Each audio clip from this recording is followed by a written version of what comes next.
Kalau kita melihat data GDP China yang kemarin dirilis itu sebesar 2,9 menurun ya, Mhm. memang turun dari 3,9% ya. Tapi justru ya Mbak, di atas prediksi dari analisa pasar sebesar 1,8%, which is ini sebenarnya masih kita bilang wajar ya. Kalau kita lihat dari data GDP yang baru rilis kemarin. Berarti masih cukup wajar karena ternyata di atas ekspektasi dari konsensus begitu ya, dari para ekonom Betul, ya? karena prediksi analis pasar malah sebesar 1,8% gitu. Mhm. Tapi ternyata ini ada fears juga nih, Beli Putu, yang kalau kita lihat ya, Ya. banyak kemudian yang merasa, agak takut karena ini ternyata perekonomian China terburuk selama 5 dekade Ya. atau setengah abad terakhir ya, angka-angka ini. Walaupun ternyata di atas ekspektasinya para analis nih.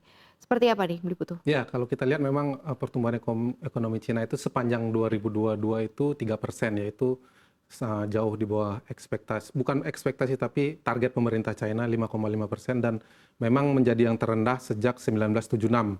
Kalau kita tidak memasukkan tahun 2020 yang terjadi pandemi ya, tapi kalau itu dimasukkan ya masih lebih rendah waktu ketika pandemi. Nah, kenapa pasar jadi takut? Karena China merupakan negara dengan ekonomi terbesar kedua di dunia kayak gitu. Ketika perekonomiannya melambat, maka dunia juga akan ikut terseret, termasuk Indonesia, karena pasar ekspor kita terbesar adalah ke China kayak gitu. Nah, itu yang menyebabkan untuk saat ini berdampak negatif terhadap rupiah ya, untuk saat ini saya bilang. Karena kalau kita lihat dalam beberapa hari terakhir itu penguatan rupiah cukup tajam, 3,4% dalam 4 hari dan ke bawah 15.000 kayak gitu. Jadi ketika ada sedikit sentimen negatif ya koreksinya menjadi cukup besar kayak gitu, dan saya rasa itu wajar.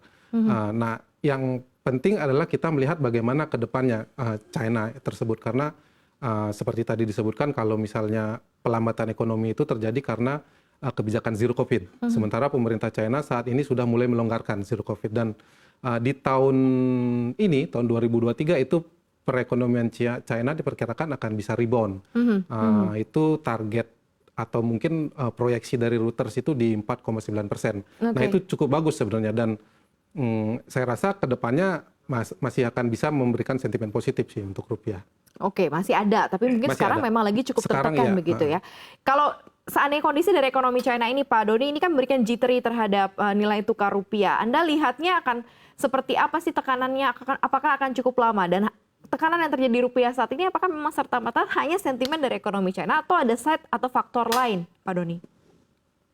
Oke, sebenarnya kalau kita lihat yang tekanan pada saat ini sebenarnya mayoritas kan kalau kita lihat ya rupiah kemarin menguat di level psikologis kurang lebih 15.000 ya.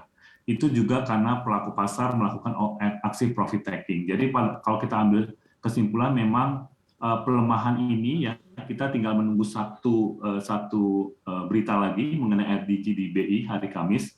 Ini nanti akan diperkirakan akan kembali tingkat suku bunganya akan naik 25 basis point. Nah, ini kita lagi menunggu berita tersebut. Tapi pada dasarnya pelemahan dari rupiah ini pada dasarnya kemarin yaitu profit taking. Itu aja sih, Mbak. Selain memang kondisi ekonomi China, tadi sudah saya tanyakan juga ke Pak Doni ya, ada faktor pemberat lain nggak sih untuk rupiah kita? Ya, kalau kita lihat untuk saat ini pelaku pasar seperti tadi dikatakan Pak Doni itu menanti hasil pengumuman RDG BI ya di hari Kamis, karena ekspektasinya akan kembali menaikkan 25 basis point. Cuman pasar juga akan melihat apakah kedepannya BI masih akan menaikkan suku bunga atau mungkin bisa satu atau dua kali lagi. Pasar saya rasa akan melihat itu apakah di Februari kembali menaikkan suku bunga dan terakhir di Februari, atau masih sampai Maret kenaikan suku bunganya, karena beberapa hari terakhir itu muncul ekspektasi kalau The Fed tidak akan menaikkan suku bunga dengan agresif kayak gitu di awal tahun ini karena inflasinya sudah melandai ya. Kemudian sektor jasanya juga mengalami kontraksi yang itu berkontribusi sekitar 70% terhadap PDB Amerika Serikat. Jadi ketika sektor jasanya berkontraksi, kemungkinan besar Amerika Serikat akan mengalami resesi kayak gitu. Nah, The Fed diperkirakan akan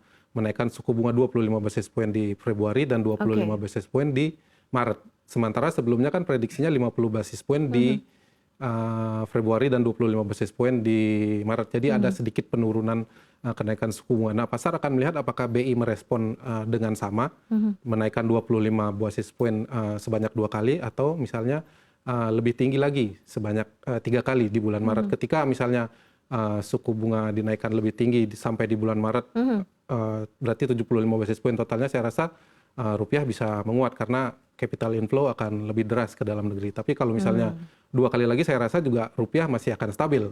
Karena BI menjaga selisih suku bunganya di kisaran 1,25%. Oh, oke. Jadi itu yang menyebabkan rupiah bisa lebih stabil sih. Jadi investor pun juga masih tetap ada eager ya, walaupun stance-nya The Fed sudah tidak seperti kemarin begitu ya, walaupun BI tetap menaikkan suku bunga, yang artinya spread-nya makin tipis, tapi eager investor juga masih cukup tinggi. Sebenarnya bukan stance-nya The Fed, tapi ekspektasi pelaku pasar. Oke. Kalau The Fed masih terakhir menyatakan kalau suku bunga bisa di kisaran 5-25%. Tapi pelaku pasar melihat karena data ekonomi yang dirilis belakangan inflasi turun, kemudian sektor jasa berkontraksi, jadi pasar berekspektasi kalau The Fed maksimal suku bunganya di 5%, kayak gitu sih. Oke.